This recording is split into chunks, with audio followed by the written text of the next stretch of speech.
The Shadow of Kabul, the horrifying crimes of Abul DJABAR. In the dimly lit alleyways of 1960s Kabul, a predator lurked in the shadows, his crimes so monstrous they would haunt Afghanistan for decades. Abul DJABAR, a name that would later send chills down the spines of those who heard it, was a serial killer whose reign of terror spanned years, leaving behind a trail of at least 65 confirmed victims, though many believe the true number exceeded 300. His method was as brutal as it was intimate. He strangled young men and boys with a turban while assaulting them, leaving their lifeless bodies in abandoned corners of the city.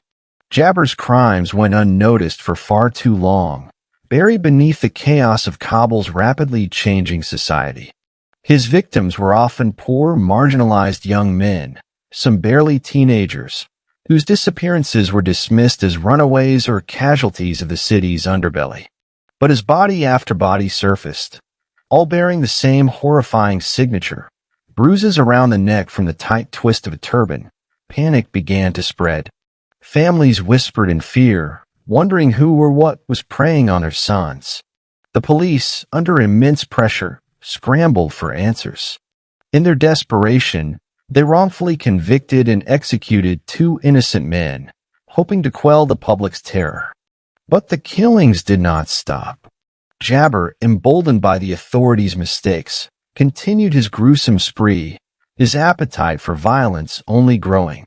Then, in October 1970, fate intervened. A potential victim fought back, screaming loud enough to alert nearby officers. DJABAR was caught in the act, his hands still clutching the twisted fabric of his turban. When interrogated, he showed no remorse, only a cold detachment that unnerved even the most hardened investigators.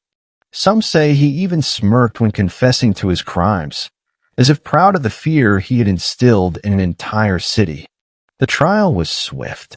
The evidence was undeniable. The public demanded justice, and the courts delivered. Abul DJABAR was sentenced to death by hanging. On October 21, 1970, the noose tightened around his neck, the same fate he had inflicted on so many others. Yet, even after his execution, questions lingered.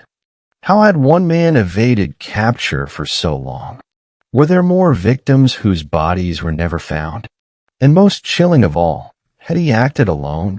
Some believe DJABAR may have had accomplices, that his network of terror extended further than anyone dared to imagine. To this day, the full extent of his crimes remains unknown.